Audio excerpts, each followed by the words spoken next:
Vou iniciar então com o nosso compromisso com a pauta do anticapacitismo. Então, vou realizar minha audiodescrição para que as pessoas, né, com deficiência visual saibam quem está falando. Então, eu sou o Cláudio Roste, sou assistente social, sou um homem de pele branca, cabelos pretos, curtos, com barba, cor dos olhos castanho escuro. Estou utilizando de acessório uma pulseira e, nesse momento, me encontro sentado com uma blusa colorida, com cores vermelhas e azul, tom mais forte. E ao meu fundo tem uma biblioteca, duas estantes com vários livros. Então, quero, né, dar as boas-vindas a todas as pessoas presentes da segunda edição do curso de Educação Permanente, a Ética no Cotidiano do Trabalho. Quero também iniciar já agradecendo as e os intérpretes de Libras que nos acompanharão nessa noite, na nossa aula inaugural, de 6h30 às 7h30, né? Yasmin e a Thaís, e de 7h30 às 9h, Zá e Arielle. Obrigado também, né? Vai nos acompanhar aqui garantindo também a acessibilidade. Bom, é, quero iniciar mesmo, né? Reforçando esse compromisso, né, da atual gestão do CRES Minas, lutar quando é fácil ceder, do triênio 2023-2026, com a educação permanente, né, essa proposta de educação permanente, ela visa atender a uma demanda histórica da categoria de assistentes sociais em Minas Gerais, né, por cursos de educação permanente. Nós temos um pressuposto, né, nós partimos do entendimento do serviço social como uma profissão, inserida na divisão, né, social e técnica racial do trabalho e, portanto, participe, né, do processo de produção e de reprodução das relações sociais. E nós sabemos, né, que tendo aí nossos objetos de trabalho, as expressões da questão social, que as mesmas, né, como a sociedade vem passando aí por profundas transformações dos quais resultam em novas e velhas demandas que tensionam e redefinem, né, as atribuições, as competências, as exigências para o nosso cotidiano profissional. Então, nessa direção, né, o desafio que nós temos como assistentes sociais é cotidianamente decifrar, né, esses novos tempos, construir alternativas de trabalho com vistas a reforçar e ampliar nossas competências, né, na direção de um exercício profissional mediado por um projeto profissional, que é o projeto ético-político. Como destaca, né, quem daqui a pouco estará com a gente também, abrindo o nosso curso, né, a professora Barroco, mas também, né, a professora Brits, em recente publicação sobre a ética, né, nós vamos dizer que a competência teórica e a competência ética no trabalho profissional requer investimentos sistemáticos para que as nossas respostas possam traduzir a unidade de teoria e prática, os valores que nós defendemos, as bandeiras, os princípios do serviço social brasileiro. Ou seja, respostas profissionais que vão expressar a perspectiva teórica que nós defendemos, né, na perspectiva do projeto ético-político. Esse curso de educação permanente, ele surgiu em 2024, né? Ele inicialmente, na verdade, em 2023, né, foi o primeiro curso desse triênio de educação permanente. Em 2024, nós realizamos o outro, né, da dimensão técnico-cooperativa, e ele surge inicialmente com o compromisso de, nos marcos dos 30 anos do Código de Ética, de realizarmos uma comemoração ofertando, né, esse curso de educação permanente que trabalhasse algo tão presente no cotidiano e que, por vezes, a gente não discute, não elabora, não constrói espaços coletivos para pensar, que é a ética. Então, da primeira edição para essa, né, de uma edição comemorativa, com alguns módulos que agora para a segunda edição foram retirados, né, nós reconhecemos a importância a partir da avaliação do último, né, do primeiro curso, muito bem avaliado. Nós encerramos com mais de 500 assistentes sociais participando. Nós refizemos alguns módulos, algumas emendas a partir das avaliações. Então, essa segunda edição, a gente mantém aí, né, compromisso da educação permanente voltado para a temática da ética no cotidiano.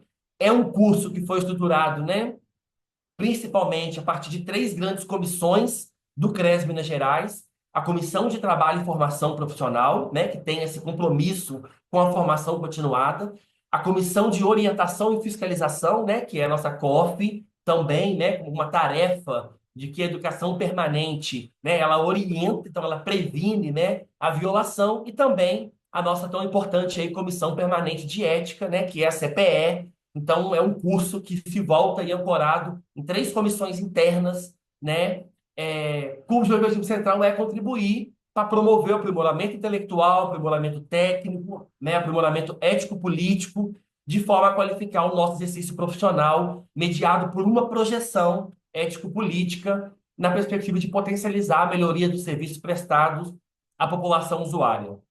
Bom, nós, né, todo mundo que já se inscreveu sabe que, é, ainda que com os limites da tecnologia, né, e do afastamento, essa forma também tem possibilitado, num estado enorme como Minas, uma aproximação muito grande. Então, isso tem sido algo avaliado positivamente, né? Os cursos por meio é, da modalidade aqui online, apesar dos seus limites, mas a gente também aí tem apostado, né, nessa formação coletiva pela via aqui do online. Então, a gente, né, esperamos aí que é, tenhamos sucesso em mais uma edição, né? Esse curso é a segunda edição, outros cursos a gente já está mais avançado. Lúcia, você já está com a gente aqui na sala? Tá me vendo? Tô te vendo. Que É. bom. Então, bom, vamos lá, né? Agradecer mais uma vez, Lúcia querida, seu aceite, para Agradeço estar nesse você, momento com a gente. Se agradeço você, presente Cláudio. aí, né?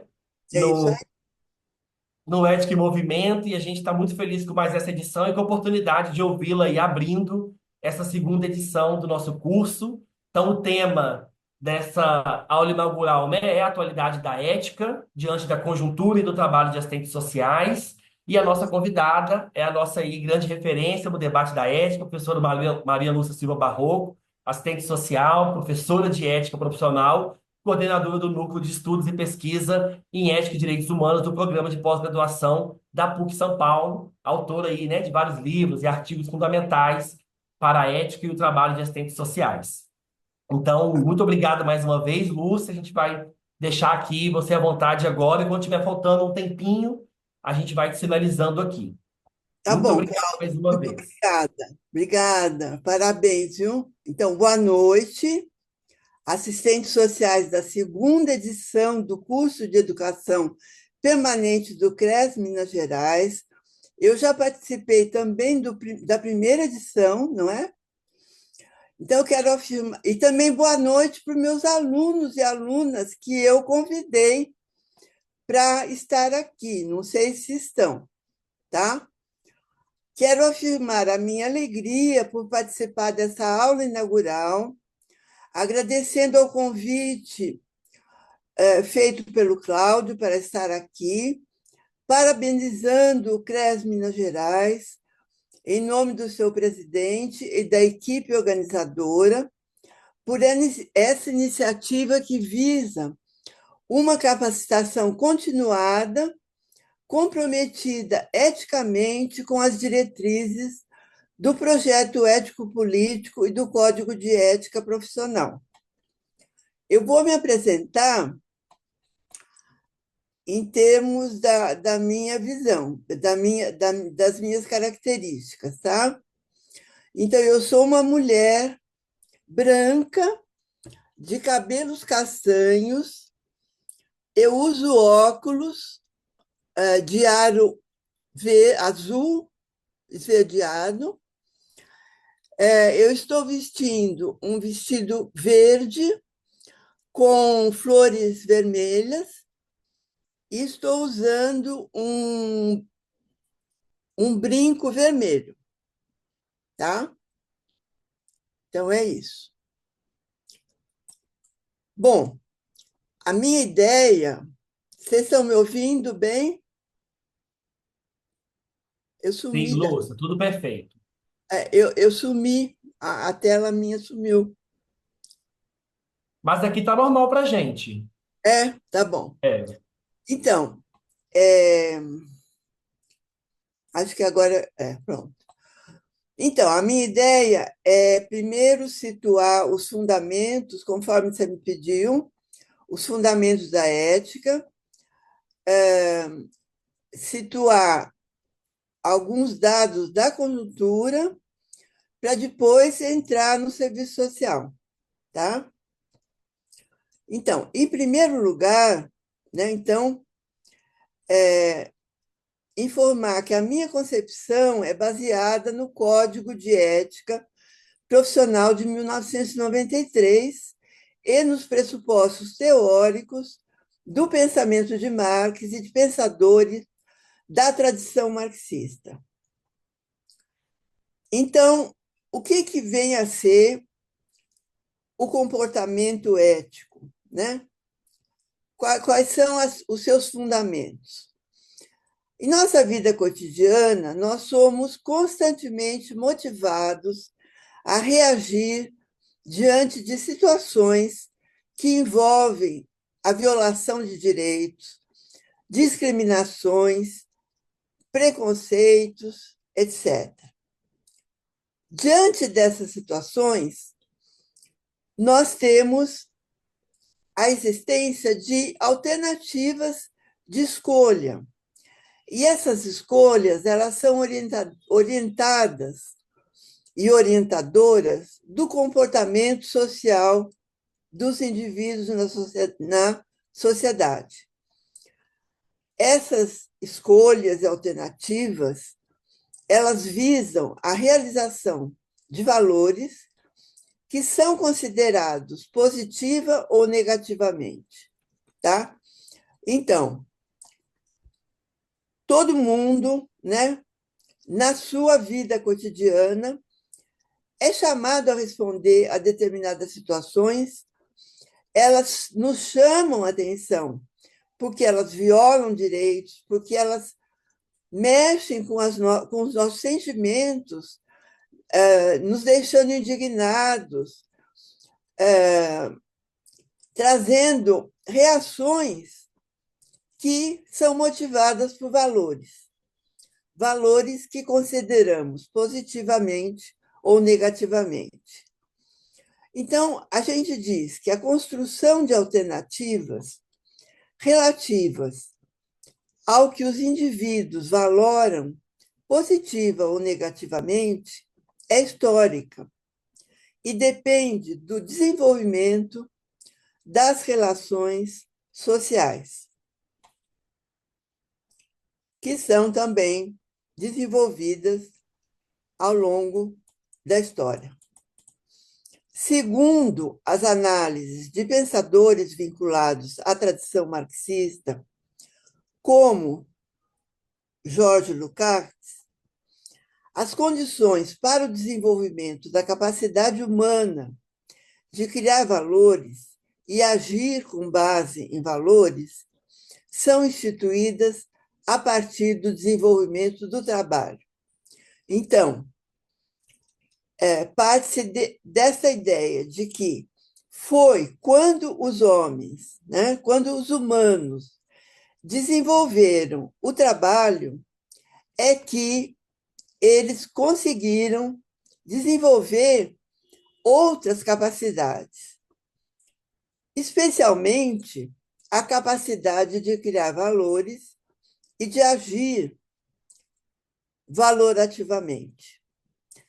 Então, de fato, né, a própria realização do processo de trabalho, mesmo nas suas origens, demanda vários posicionamentos de valor, a criação de várias alternativas que estão vinculadas à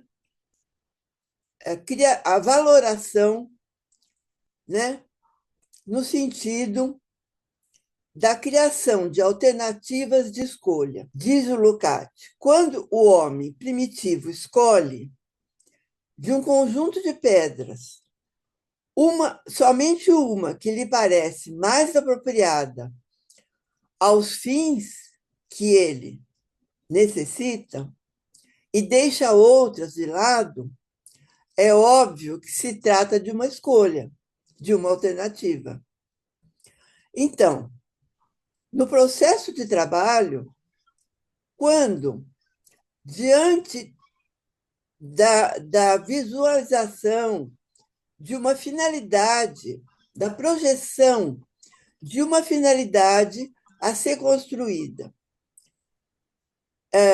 Se valora uma alternativa que se julga ser a melhor, é porque outras foram deixadas de lado e essa que se julgou ser a melhor, a mais adequada, ela é a mais adequada em relação à finalidade que se deseja realizar, né? Então, toda vez que os homens, que nós, homens e mulheres, seres humanos, escolhemos, nós escolhemos com base num julgamento de valor, né? É porque nós temos alternativas. Sem alternativas não há escolha. Assim, para transformar a natureza e criar um produto antes idealizado, os homens precisam decidir, com base no conhecimento das alternativas existentes, quais são as que melhor atendem às suas necessidades. Por exemplo, a eleição dos meios e dos instrumentos mais adequados à realização de sua intervenção. Ao decidir entre duas ou mais alternativas, os trabalhadores se deparam com a necessidade de escolher a mais adequada, ou seja, a melhor. Quando está em jogo a melhor, é porque já se julgou com base em valores, mas não necessariamente em valores ético-morais. Existem valores de diferentes tipos. Os valores que decorrem do trabalho são valores baseados na utilidade do produto que vai ser construído. Existem valores relativos ao belo, ao feio. Existem valores que se referem à ciência, à filosofia. Os valores que se referem à ética e à moral, nós escolhemos com relação àquilo que se julga bom ou mal, isso de acordo com o que é instituído socialmente. Então, no trabalho, as escolas de valor têm como orientação a utilidade do seu produto, ou seja, quando se julga que um instrumento é melhor que outros, está se considerando que ele é mais útil à realização do produto final idealizado. No entanto, mesmo que ainda não existam as condições para o desenvolvimento das relações ético-morais na origem do trabalho, já se colocam certas exigências que farão parte, mais tarde, com o desenvolvimento das relações sociais, do comportamento ético-moral. Por exemplo, o autodomínio do medo em determinadas situações exigidas para a realização do trabalho, dando origem ao valor da coragem. Com isso, eu estou dizendo que os valores eles não nascem do nada ou da cabeça dos homens, né? Somente da subjetividade dos homens. Eles nascem das necessidades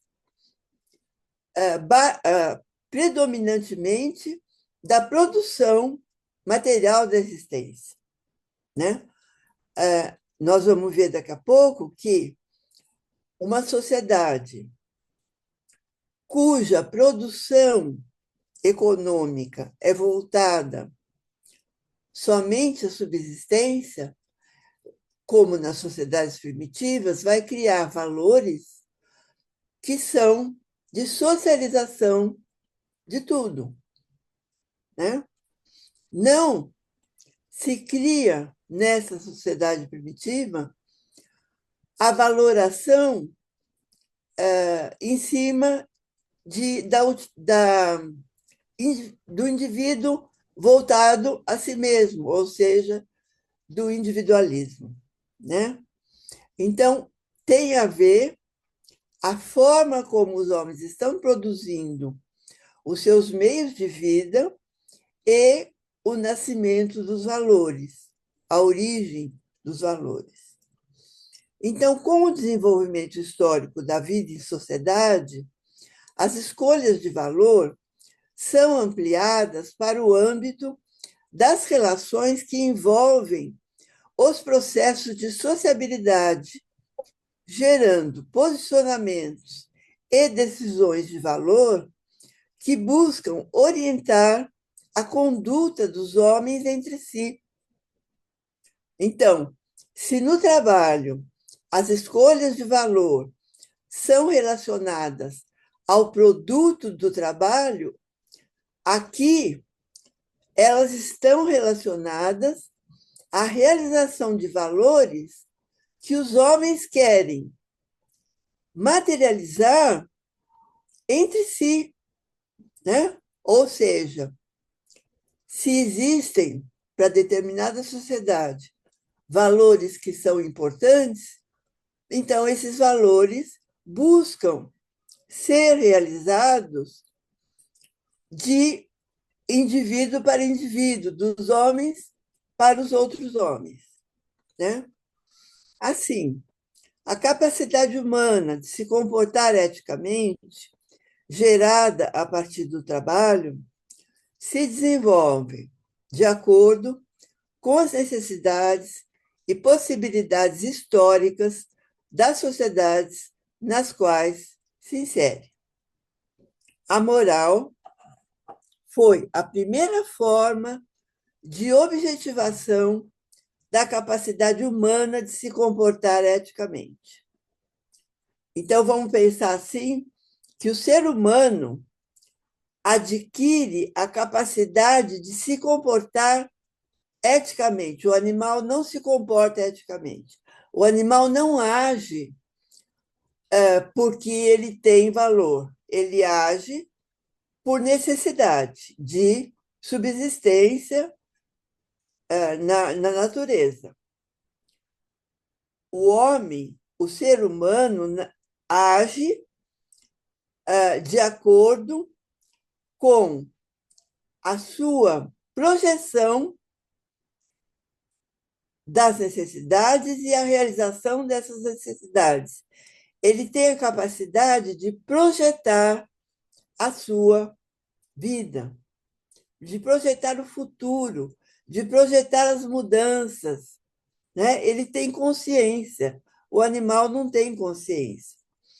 Então, o ser humano é um animal que tem a capacidade de se comportar eticamente, ou seja, de se comportar com base na consciência dos valores. A primeira forma histórica de desenvolvimento desta capacidade é conhecida como a moral, tá?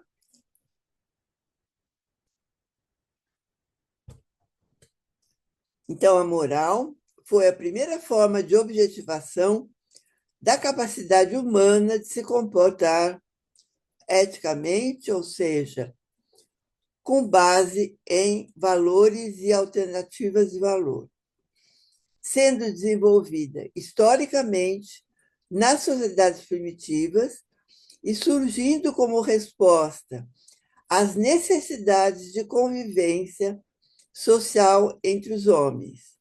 Ou seja, a existência dos indivíduos entre si põe a necessidade de estabelecer algumas regras. Se a gente for conviver, nós formos conviver um tempo trabalhando juntos, vivendo juntos, nós vamos ter que estabelecer algumas regras para orientar a nossa convivência.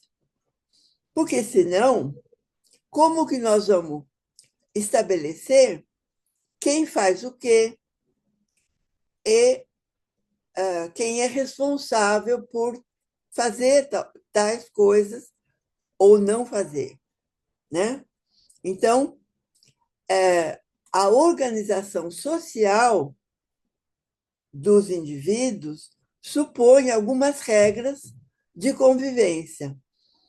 E essa necessidade fez surgir a moral como uma resposta às necessidades de convivência social e como uma forma de organização social baseada em normas, valores e deveres.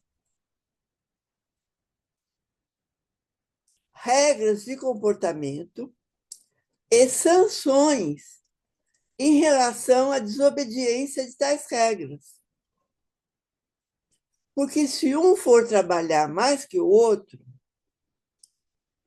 ou se um não trabalhar mais que os outros, vai ter problema no grupo. Então, precisa decidir também a respeito de uma forma de enfrentar essas questões. E, socialmente, então, se estabelece uma forma de sanção em relação à desobediência das regras estabelecidas. E também a escolha de alguém que é responsável pela realização de julgamentos em face de tais desobediências. Nessas comunidades, não existindo ainda a propriedade privada, nem a produção do excedente econômico, os produtos do trabalho eram socializados, propiciando formas de vida igualitárias e a vigência de valores pautados na solidariedade e no bem comum. Agora, imaginar. Então, nessas sociedades existia, podíamos falar de bem comum, porque existia uma certa homogeneidade de valores. A comunidade como um todo tinha uma tendência a ter os mesmos valores, o que não vai acontecer na sociedade de classe, tá? Mas, diz o Lukács, é uma ingenuidade pensar que não houvesse ninguém que discordasse dos valores, né? É por isso que precisava haver esse estabelecer esse caráter coercitivo da moral, que é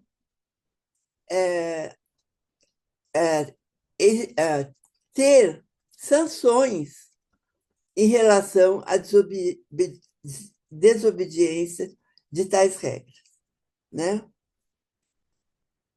Então, o estabelecimento de normas de conduta, dando origem aos costumes, que se reproduzem pelo hábito, através das gerações, evidencia a função social da moral.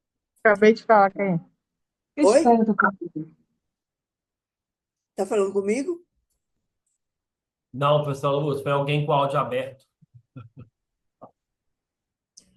Então, voltando.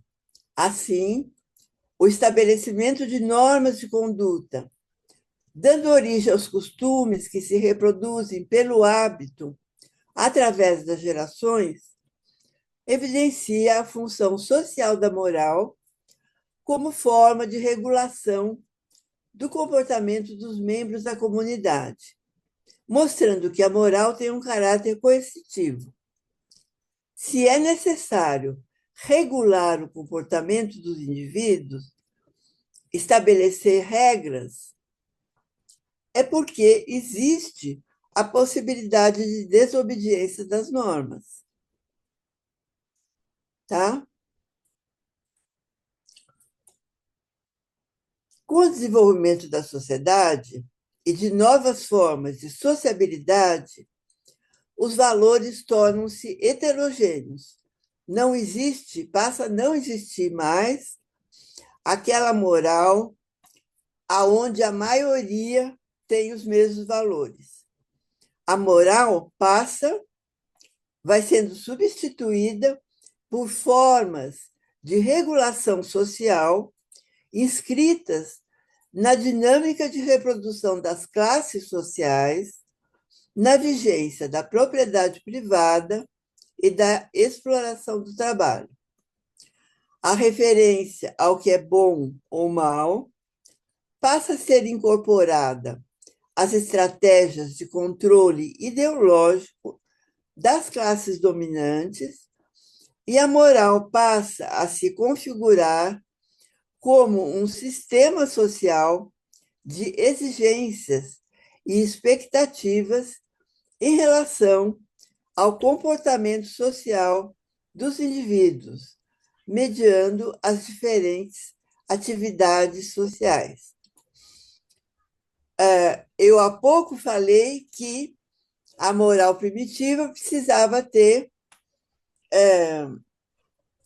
uma sanção e alguém que fosse responsável por isso, para aplicar essa sanção para quem desobedecesse, numa comunidade que era pequena, né, e regulada, mas quase presencialmente. Quando a moral se desenvolve na sociedade de classes, não existe mais essa sanção, ou seja, se a gente desobedece uma regra moral, não acontece nada. Não existe uma punição como existe, por exemplo, para o direito, né? Então, essa punição ela vem via outras formas. Ela vem via ideológica, vem via religião, ela é subjetiva, né? A incorporação do que é o bem, do que é bom ou mal, ela é incorporada como algo que passa a fazer parte da referência de valor dos indivíduos na sua subjetividade. E a desobediência vai acarretar a culpa, que não tem nada a ver com a construção da moral e da ética como ela foi instituída antes da sociedade de classes. Ela tem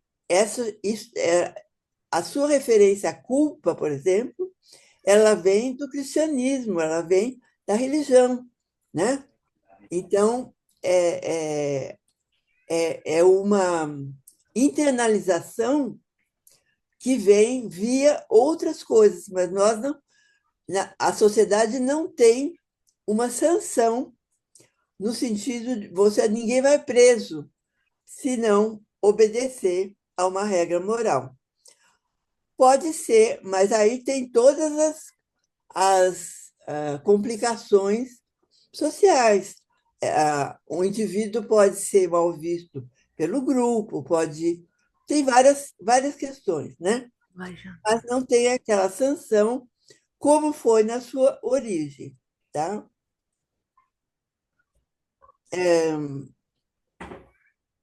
Então, na sociedade de classes, a submissão dos valores às exigências sociais passa as exigências sociais dominantes não é suficiente para constituir a moral. ela se efetiva quando é internalizada como exigência que o indivíduo põe a si mesmo, né? Na sua consciência, pela sua consciência. O que mostra a importância da subjetividade e da consciência nas ações ético-morais. Na sociedade burguesa, o poder de assimilação da moral dominante pelo indivíduo reside na adequação da moral à estrutura da sociedade burguesa e à reprodução do seu modo de ser dominante, individualista, egoísta, possessivo e competitivo.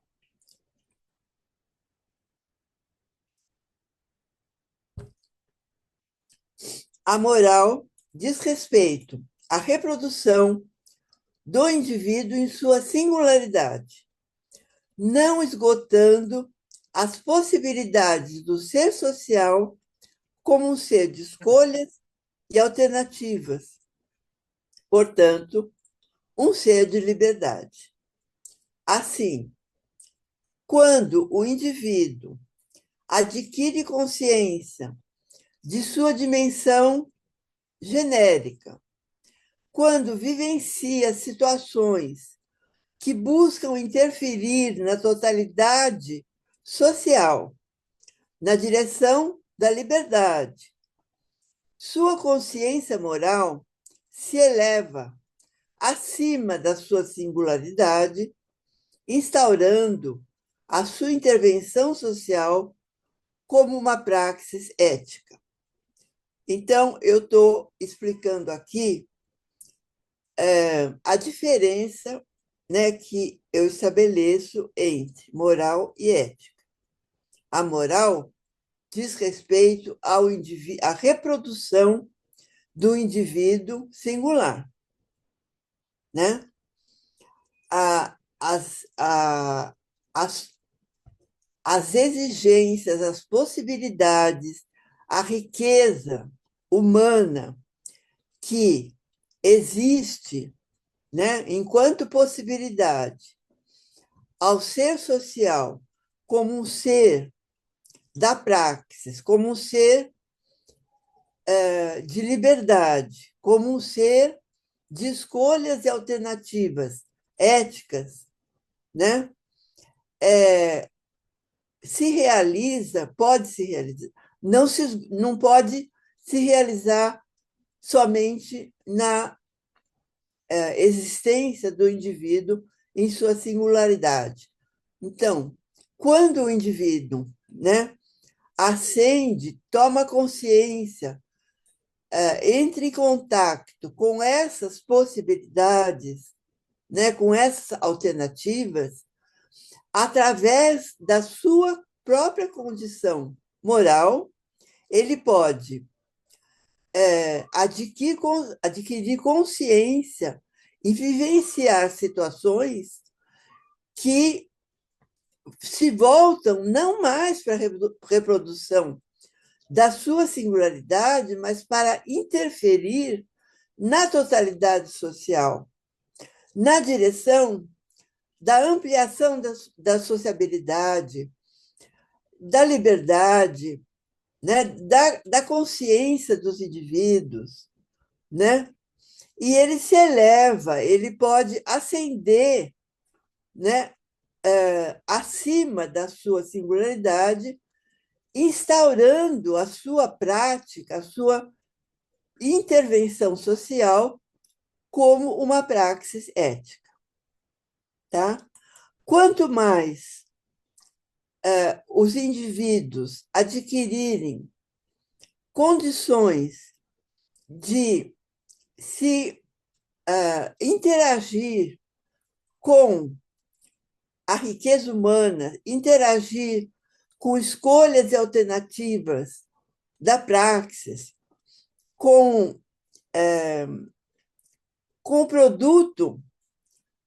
com o produto humano produzido pelos indivíduos e pelo gênero humano na direção da sua afirmação, né, enquanto gênero humano, voltado à liberdade, quanto mais ele se enriquecer dessas manifestações, mais ele tem condições, né, de se, uh, de se viabilizar como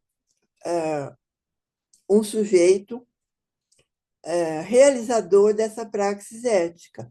Mas ele não fica numa só condição em toda a sua vida. Ele precisa também se reproduzir como indivíduo em sua singularidade. Então, quando ele ascende a sua condição de sujeito ético e se enriquece de manifestações humano-genéricas, ele volta para a sua condição de indivíduo singular enriquecido, né? Volta para o cotidiano enriquecido. E é assim que ele reproduz, que os indivíduos reproduzem ao mesmo tempo a sua singularidade e a sua humanidade genérica, né? Então, ao mesmo tempo, ao buscar intervir na realidade social, na direção de realização de valores éticos humanos genéricos, como a liberdade, a justiça social, a democracia, a praxis ética convive com a praxis política. A ética tem, por natureza, a orientação do comportamento dos indivíduos para a difusão e objetivação de valores humanos genéricos. A política tem, por natureza, a luta pela hegemonia entre projetos de classe na sociedade. A presença da alienação na sociedade burguesa interfere na objetivação das ações ético-morais e políticas, determinando que as escolhas e alternativas de valor sejam confrontadas com as necessidades e os interesses burgueses, reproduzidos ideologicamente. Tais tendências ético-morais coexistem dialeticamente com possibilidades de negação inseridas nas conjunturas históricas que lhes fornecem materialidade, articulando-se com demandas políticas e projetos sociais em disputa na sociedade. Então, só um minuto que eu vou abrir a janela aqui, que eu estou com muito calor.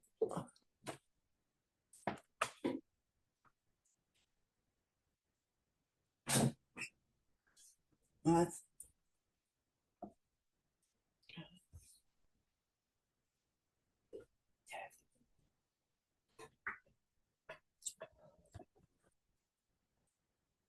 Então, eu falei de várias coisas. Eu falei da moral enquanto realização de valores que ocorre na reprodução singular dos indivíduos no cotidiano. Eu falei da possibilidade que os indivíduos, em sua própria consciência moral, ascendam, se elevem acima da sua singularidade, instaurando uma intervenção social realizadora da praxis ética,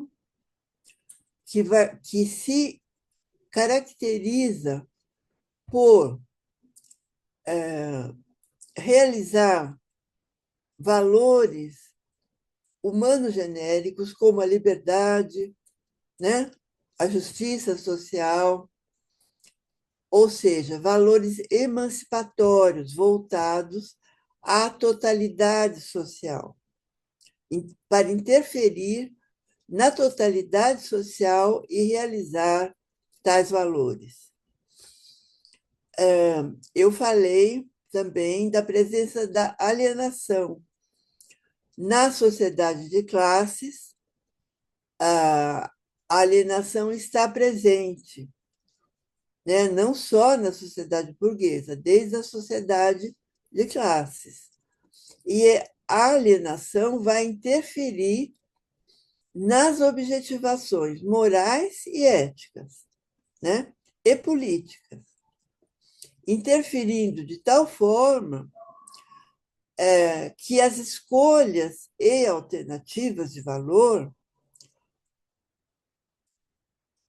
sejam, né, confrontadas, e não só confrontadas, mas perpassadas por necessidades e interesses burgueses, do modo de ser burguês, do modo de ser capitalista, egoísta, individualista, possessivo. Essas tendências, eu disse, que coexistem dialeticamente com a sua afirmação e a possibilidade de negação nas suas várias conjunturas históricas, tá? Articulando-se, então, a ética e a moral com as demandas políticas, que eu diferenciei e falei que a ética e a moral são orientações de valor, e a política, né, se diferencia por ser uma luta pela hegemonia entre projetos sociais em disputa na sociedade, tá? Então, a, então, o que a gente pode falar da realidade contemporânea e da ética? A realidade contemporânea, no contexto estrutural da crise estrutural do capital, que se evidencia a partir da segunda metade dos anos 70 do século XX e se reatualiza nas crises de 2007 e 2008, deixa claro o caráter destrutivo do capital, com sua destruição da natureza e sua reprodução da barbárie social. Então, se na origem da sociedade capitalista era possível falar de um processo civilizatório do capitalismo, hoje, nessa conjuntura, já não podemos mais falar, né? Já ficou claro que nós estamos, né, numa época histórica, já há algum tempo, aonde está se mostrando o caráter destrutivo do capital, com a destruição da natureza e um momento histórico de reprodução da barbárie. Mundialmente, então, vai se organizando um projeto societário de extrema-direita, neofascista, nos colocando diante de um retrocesso humanitário impensável para quem viveu e vivenciou a afirmação dos direitos humanos realizada a partir do pós-guerra no século XX. Como é possível que países como a Itália e a Alemanha, que viveram historicamente o nazifascismo, possam regredir ética e politicamente a ponto de apoiarem esses projetos novamente. A recente eleição de Trump nos Estados Unidos é mais um exemplo do retrocesso humanitário mundial em face de conquistas resultantes de lutas históricas dos trabalhadores, dos movimentos sociais e das lutas democráticas. Trump alimenta a xenofobia contra imigrantes, a LGBTfobia, a exemplo da proibição de atletas trans de competirem nas categorias femininas, nega os direitos humanos em várias frentes, por exemplo, suspendendo programas voltados à diversidade e à prevenção da AIDS, que atingiram mais de 20 milhões de pessoas, principalmente na África, entre milhões de outras iniciativas que ele vem tomando. Na medida que essas iniciativas decorrem de um governo eleito democraticamente, elas expressam escolhas entre alternativas de valor de parte do povo norte-americano, significando uma luta pela hegemonia entre projetos societários orientados por valores em confronto. No Brasil, a reprodução de uma cultura neofascista foi favorecida pela eleição de Jair Bolsonaro em 2018, criando as condições objetivas para a busca de consenso ideológico em torno de valores conservadores e de extrema-direita. Revelou-se a presença de uma parcela da sociedade extremamente afeita a comportamentos neofascistas, a exemplo da defesa de torturadores e do apelo à volta da ditadura militar. Aprofundou-se a defesa da família patriarcal heteronormativa, a recusa do aborto, inclusive nos casos previstos por lei, e nas situações de gravidez de crianças decorrentes de estupro, a LGBTfobia, os feminicídios, o racismo, o genocídio de jovens negros, o anti-humanismo, a defesa da ordem, dos valores religiosos, o ataque aos indígenas, o nacionalismo. A disseminação do conservadorismo e do irracionalismo através do negacionismo da história e da reprodução do ódio ao diferente, da naturalização das desigualdades, da divulgação do ressentimento, da resignação e do pessimismo em face da política e do progresso, e também da ideia de projeto, tornou-se evidente, especialmente nos comentários das redes sociais, que se transformaram na principal, se não a única forma de comunicação, especialmente entre os jovens. Assim, contraditoriamente, o desenvolvimento dos meios de comunicação virtuais possibilita um avanço do gênero humano enquanto o seu domínio do conhecimento científico e tecnológico, mas, ao mesmo tempo, propicia o esgarçamento de vínculos de sociabilidade, aprofundando as tendências individualistas do modo de ser capitalista.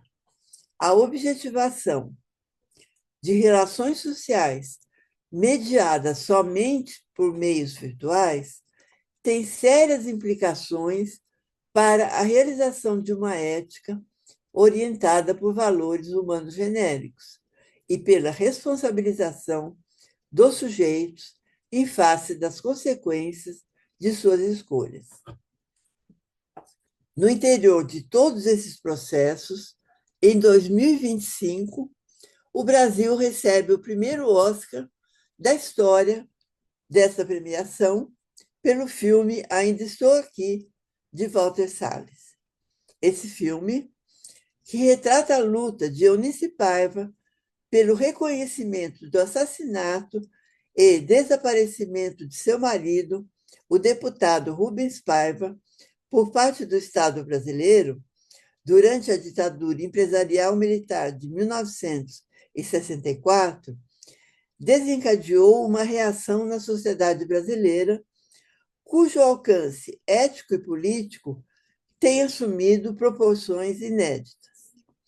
A começar pelo interesse despertado em mais de 5 milhões de telespectadores, o que sem dúvida exerce um papel educativo, o filme tem provocado vários questionamentos envolvendo a ditadura de 64. Por exemplo, desencadeou a dúvida em relação à possibilidade da morte do ex-presidente Juscelino Kubitschek e de seu motorista terem sido causadas pelas forças militares. Especialmente, desencadeou o questionamento jurídico acerca da validade da lei de anistia para os agentes do Estado nos casos de ocultação de cadáver das vítimas de assassinato e desaparecimento forçado da ditadura, como, por exemplo, o caso de Rubens Paiva ou dos integrantes da guerrilha do Araguaia e de tantos outros. Se for aprovada a tese de que, nesses casos, os crimes continuam em vigência, portanto, não podem ser anistiados, poderemos ter, pela primeira vez no Brasil, o julgamento de militares, como aconteceu em vários outros países latino-americanos.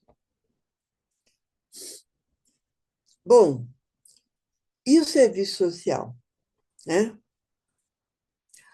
A ética profissional é uma forma de objetivação particular das formas de ser ético-morais que se reproduzem socialmente, colocando indagações que põem em movimento a consciência dos agentes profissionais ao exigir respostas objetivas que trazem implicações para outros sujeitos, para a profissão e para a sociedade. São perguntas e respostas motivadas por escolhas de valor baseadas no que a profissão considera positivo ou negativo, ou seja, bom ou mal, justo ou injusto, etc.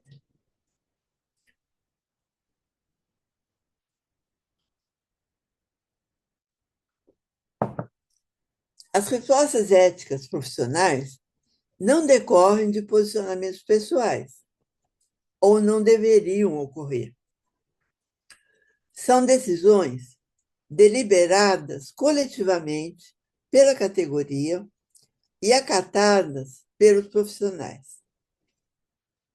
Para isso, as profissões criam um código de ética que estabelece um consenso em torno de valores, regulando a relação com os usuários e a sociedade, a fim de evitar que cada um faça o que achar melhor, de acordo com a sua formação moral, para que existam parâmetros que permitam avaliar e julgar as ações profissionais. Por isso, os posicionamentos éticos profissionais exigem reflexão e discussão. Respostas imediatas têm grandes chances de reproduzir o senso comum, com seus estereótipos e preconceitos. Com a reflexão, pautada em referências teóricas, éticas e discutida coletivamente, as respostas alcançam outro patamar, evidenciando possibilidades de enfrentamento. Para que as ações profissionais se objetivem como ações éticas, é preciso que exista a liberdade do sujeito que escolhe conscientemente e se responsabiliza pelas escolhas, e pelas consequências de suas decisões. Trata-se de uma questão de consciência e da margem de autonomia dos indivíduos. Para que as normas não se tornem meras obrigações formais, elas devem se revelar aos profissionais como espaço de reconhecimento de si e dos outros. Só assim pode haver compromisso. A realização concreta dos valores ético-profissionais ocorre no espaço institucional, que é também constituído por relações políticas, campo de luta pelo poder e de luta pela hegemonia. Assim, por sua opção político-ideológica, por seu engajamento nas lutas sociais dos trabalhadores e na defesa dos direitos humanos, o Serviço Social Brasileiro atua ética e politicamente na luta pela hegemonia em face de projetos profissionais e societários. Nesse sentido, ética e política coexistem, guardando suas diferenças. Observamos a presença do neoconservadorismo na reprodução da sociedade, ideologia que tende a submeter todas as dimensões da vida social à esfera da moral, transformando questões políticas, sociais, econômicas em questões de ordem moral e afirmando que estamos diante de uma crise de valores. Trata-se de uma antiga lógica conservadora. Apesar de nossos incontáveis avanços em relação à luta contra o conservadorismo na profissão, a necessidade desse enfrentamento se reatualiza em face do avanço mundial da extrema-direita e de sua ideologia.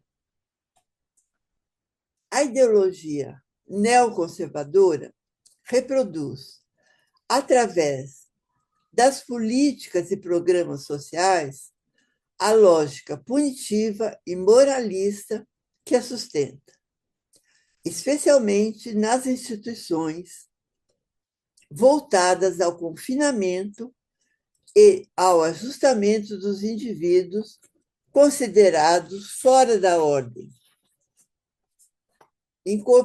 incorporada por agentes do Estado, por juízes, promotores e profissionais que desempenham funções de controle institucional. O neoconservadorismo se perpetua especialmente nas instituições que, por tradição, respondem às expressões da questão social, vinculando-as à defesa da ordem, da autoridade, da hierarquia e da moral conservadora. O serviço social não é imune aos apelos irracionalistas que prometem enfrentar a questão social recorrendo a modelos de ação e a técnicas de autoajuda, estabelecendo um movimento de regressão em face do desenvolvimento já conquistado pela profissão em mais de 40 anos. Ao mesmo tempo, surgem requisições à profissão que esbarram com princípios do Código de Ética ou da Lei de Regulamentação da Profissão, muitas delas se configurando como formas de assédio moral. Assim, várias situações têm despertado conflitos profissionais em função de pressões institucionais voltadas à quebra do sigilo, à execução de tarefas policialescas ou de ações que não fazem parte de nossas atribuições, como oferecer provas a respeito dos usuários através de depoimentos e práticas de mediação, fazer denúncias, elaborar relatórios sobre os usuários, dando detalhes de sua vida pessoal, como orientação sexual, entregar prontuários à justiça, entre outros. Porém, como já afirmei em artigo anterior, muitas vezes tais comportamentos decorrem de crenças e valores do próprio profissional, que, por sua iniciativa, de forma consciente ou não, fornece informações desnecessárias sobre a vida pessoal dos usuários, elabora pareceres censurando moralmente o seu modo de vida, sonega dados de seu interesse, decidindo sobre os seus direitos a partir de preconceitos, como é comum acontecer no trabalho com famílias e com mulheres caracterizadas moralmente como negligentes por não corresponder aos valores pessoais dos profissionais, ou em avaliações preconceituosas em casos de adoção de crianças, quando as requerentes são avaliados em função de sua orientação sexual, entre outros. Essas formas de responder às demandas institucionais, determinadas pelas necessidades de reprodução das relações sociais capitalistas, no cenário de avanço do neoconservadorismo, coexistem com sua negação por parte da categoria profissional envolvida na objetivação de relações de trabalho comprometidas com o projeto ético-político do serviço social e com a ética profissional inscrita no Código de 1993. Trata-se de intervenções profissionais constituídas pela luta política pela hegemonia, orientadas eticamente e voltada ao enfrentamento institucional das desigualdades e opressões sociais que permeiam as relações sociais de classe, de sexo e étnico-raciais, enfrentamento que vem sendo realizado com a incorporação das necessidades das populações atendidas pelo serviço social, tratadas em suas particularidades e pautas de reivindicações, a exemplo da população LGBTQIA+, dos movimentos de mulheres, de negros e negras. Desta forma, estou afirmando que coexiste no serviço social, de forma contraditória, a afirmação e a negação dos valores e princípios que sustentam a ética profissional. Quer dizer que, pelo mesmo exercício profissional, podem ser viabilizados tanto as formas possíveis de liberdade, de democracia, de cidadania, de justiça social e equidade para os e as usuários do serviço social, como a sua negação. Entendida dessa forma, a ética profissional está vinculada à história das lutas sociais da classe trabalhadora e dos grupos sociais oprimidos historicamente, pois os valores do nosso código de ética foram buscados nessas lutas. Nesse sentido, considero que a afirmação dessas lutas e do conjunto desses princípios e valores serve como guia ético e político para orientar nossa ação profissional no horizonte da emancipação política, mantendo uma conexão com projetos societários que tenham a perspectiva da luta de classes no horizonte da emancipação humana.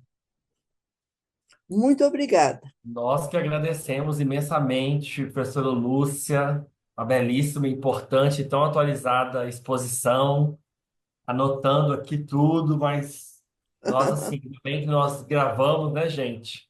O pessoal já reagiu aqui no chat, mas muito, muito, muito, muito bom.